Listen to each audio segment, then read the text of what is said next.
Welcome back, Truth Seekers. No sin, no guilt, so don't worry about anything. Just realize you're your own redeemer. Now, when she's channeling this spirit, in 1997, there were a number of scientists that got together with her, and this is what they saw happen when the spirit entered her, Jay, and we've talked about this way back in the past once. And these guys were, let's see, what they saw, one thing that happened was her heart rate went down to 40 beats a minute and then jumped to 180 with just her sitting there. And in addition to that, her muscle tension, pulse, and galvanic skin response increased while her skin temperature and blood volume both decreased. And they showed this EEG needle on a piece of paper, and when the spirit entered her, it just jumped right across the page, which they had never seen happen before. Have they done any testing since then? Because that's I don't know. Quite a bit of evidential piece there. I don't know. In my experience in the past, being involved years ago in some deliverances, I remember seeing a woman that we were involved in a deliverance with. When a demon came out of her, at one point she had all this phlegm come spewing out of her mouth, huge amounts of it. She didn't vomit, it was just phlegm. It's something that you can't do in the natural. There's no way you can make yourself do that. And because I was just watching saying, can this really be true? And that was pretty convincing to me. Plus I've had a bunch of other experiences that are pretty powerful. But that was a supernatural one that just, I'm kind of a skeptic. I like to see strong evidence for stuff like this, and God's provided that for me. We talked about how the church has been getting into altered states of consciousness without even knowing it. The same thing that these people do to get into an altered state of consciousness, which is generally meditate, getting the mind pretty much blank by repeating a word over and over and over and over and over and over, is recommended by Rick Warren in his book, pages 88, 89, Purpose-Driven Life. To get a phrase and repeat it over and over all day long, repeat it over and over again, certainly for a solid 20-minute period. And if you repeat something over and over again, like help me Lord, help me Lord, help me Lord, help me, that could become like a word, like help me Lord is just one long word, and it stills the mind. Yeah, it gets into a null state where you can eventually become so still that demons can oppress you, can even demonize you. And it's contrary to what Jesus said, which he said, when you pray, don't use vain repetitions like the heathen do. Now, that's a repetition and it's vain. And, Rick Warren puts a spin on that, but it's interesting and that he's promoting this kind of stuff. And the Catholic Church has gotten into it. We even have something here from the Catechism, the Catholic Catechism, which says that we are gods, and that's hidden in the Catechism. We can tell you where it is. Let's see. I have a copy around here somewhere. But you've got it right there. It's this one down here, Jay. It's Article 3 in Section 2 in the Profession of Faith, the Catholic Catechism, number 460, which says, why don't you read that, Jay?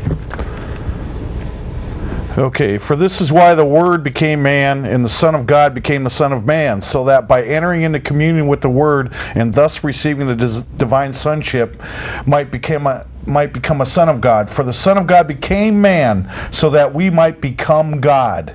The only begotten Son of God, wanting to make us sharers in his divinity, assumed our nature, so that he, made man, might make men gods. Now, you grew up in the Catholic Church. You're an altar boy. You learned a lot of stuff. You never heard that, did you? No. Interesting. I learned more about the Catholic Church when I left the Catholic Church than when I was in it. I was kind of left in the dark and was only told certain things. Well, I think that's in there because as the one world religion, as the Bible talks about, comes together, the Catholic Church can grab a hold of that and say, yeah, we believe that all along, that we're God, because that's what we've had in our catechism. And that goes way back, I believe, even to the Nicene Creeds. What is that? That's when the leaders of the church got together and came up with their statement of faith and what their religion is all about. The Catholic Church has been changing things all along, so who knows when they put that in. We have a guy on the phone. I can't read his name. Roger?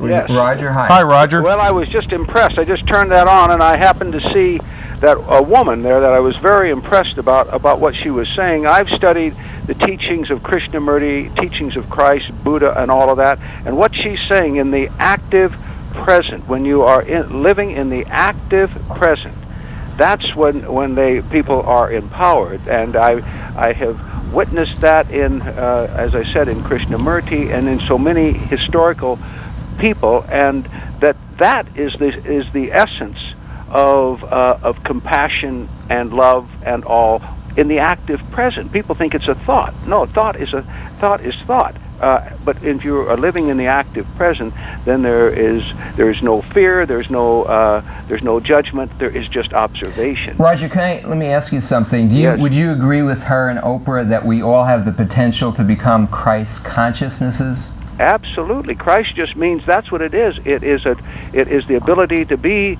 totally in the present. That's when they say that he was a light. Well, Roger, let me just jump in here. Yeah. We like to correct things that we think are totally in error, and I want to share a few words as to how you can know that is untrue. What's her name? Then you can get back. My name is Mike. This is No, Jay. her name, the one that was on. What's her name? Jay-Z Knight. Yeah. Jay's- Now let me just jump to the point and how you can know all of this stuff is wrong. I was into Eastern religion. I'm familiar a bit with some of the people you talked about. I was more into some other gurus than that. Read the Bhagavadim, the Upanishads, a little bit of the Gita, and then God saved me out of all of that. My mantra was Rama for a long time. But in any case, let me explain why and how she's in error. One, she says she's a Christian. No.